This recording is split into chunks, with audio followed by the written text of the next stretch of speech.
Moja kati ya kitu ambacho kinafurahisha na kuburudisha ni jinsi ambavyo Young Africans wanavyopanga mambo yao hivi sasa taratibu.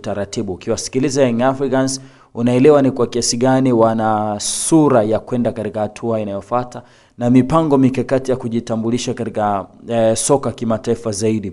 Young Africans imekuwa ni timu ya kwanza kabisa ya kujisajili kama mwanachama wa chama cha vilabu barani Afrika, kikiwa ni klabu ya kwanza kabisa, na kama ambavyo wanavyojua kwa mujibu wa taratibu na sheria ambazo waliziweka wao wenyewe, kwa maana ya rais kiongozi mwenyekiti wa chama hiko na kamitini, kwamba timu yoyote ambayo inahitaji kuwa mwanachama wa chama kile inabidi itoe dola 1000 peke yake. So ukitoa dola 1000 ni automatic ni kwamba wewe utakuwa umejisajili, umekuwa timu ambayo ipo kwenye ule umoja.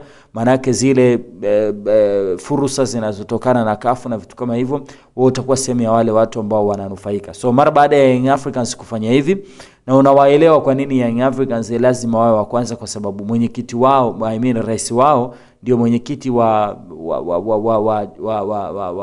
iko chama cha vilabu barani Afrika. So unawaelewa kwamba lazima kwake ingebidi timu yake iwe ni mfano ikiwa ya kwanza, and then wale usalia inabidi wafate mara baada ya yeye kumaliza kufanya hiyo shughuli ambayo ameifanya. So Young Africans tayari wamefanya hayo maamuzi mazito ya kusajili timu yao iwe sehemu ya mwanachama hai wa chama cha vilabu barani Afrika. Malengo yake ni nini? Ni kwamba utaanza kunufaika moja kwa moja na plani mbalimbali ambazo CAF wameziweka kwa ajili